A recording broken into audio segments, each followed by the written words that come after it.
আমরা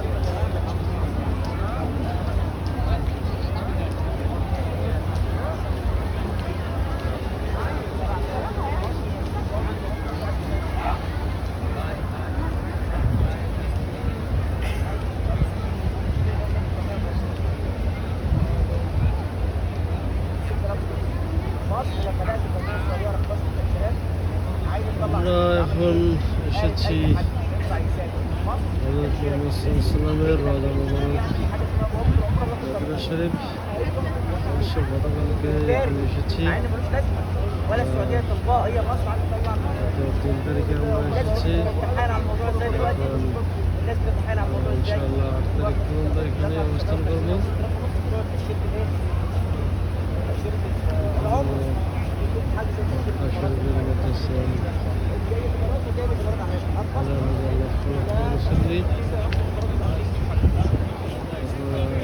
বুঝতে পারছেন আমি অবস্থান করতেছি। এটা হচ্ছে মদিনা শরীফের রাইট সাইড। আমরা যেমন বলি বারান্দা, দিলে ঠিক সেরকমই এত সুন্দর জায়গা, যেটা স্বচক্ষে না দেখলে বোঝানো সম্ভব না। এত সুন্দর উপরে যে ছাতাগুলো দেখতেছেন, রোদের কারণে আসলে ছাতা দিয়েছে। এই রোদগুলো শেষ হয়ে গেলে অর্থাৎ সন্ধ্যার দিকে আবার এই ছাতাগুলো অটোমেটিকলি সুইচের মাধ্যমে ইলেকট্রিকের সাহায্যে অটোমেটিকলি আবার নিচে নামিয়ে দেবে স্বেচ্ছাসেবী কর্মীরা। আসলে খুবই সুন্দর জায়গা, যেখানে না দেখলে না আসলে বোঝানো সম্ভব না। এত সুন্দর জায়গা,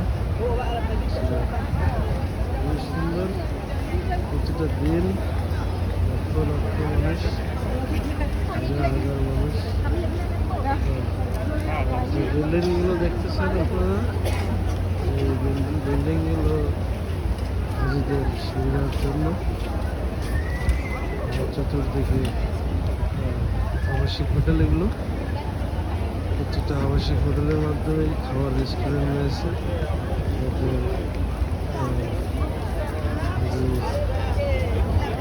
আমাদের কষ্ট করতে হয় না। একই বিল্ডিংয়ে থাকা, একই বিল্ডিংয়ে খাওয়া।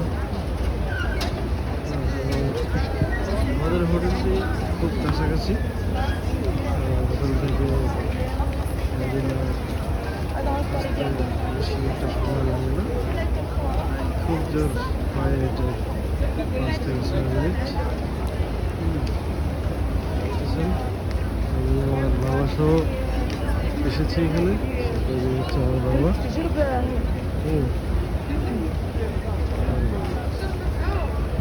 সুন্দর জায়গা, খুবই সুন্দর পরিবেশ।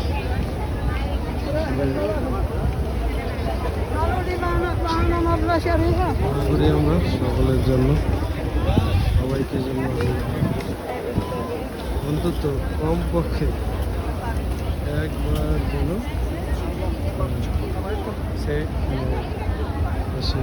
মোবারকে সালাম দিতে পারেন, সবাইকে তৌফিক দান করেন।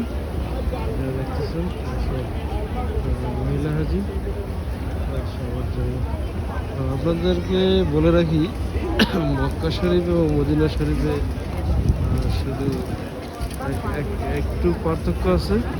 সেটা হচ্ছে মক্কা শরীফে ছেলে মেয়ে সবাই একসঙ্গেই তাওয়াফ করতে পারে, সবাই একসঙ্গেই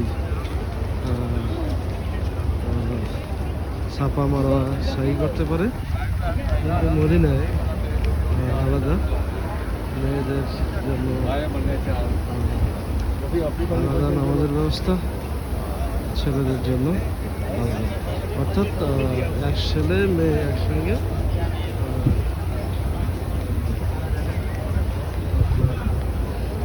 জান্নাতুল বাকিতেও যেতে পারবে না, আবার আপনার হচ্ছে নামাজ একসঙ্গে আদায় করতে পারবেন। ভিন্ন ভিন্ন জায়গা, আলাদা আলাদা জায়গায় ব্যবস্থা করা আছে। আলাদা আলাদাভাবেই নিজ নিজ জায়গা থেকে নামাজ কালাম। আল্লাহ হাফেজ।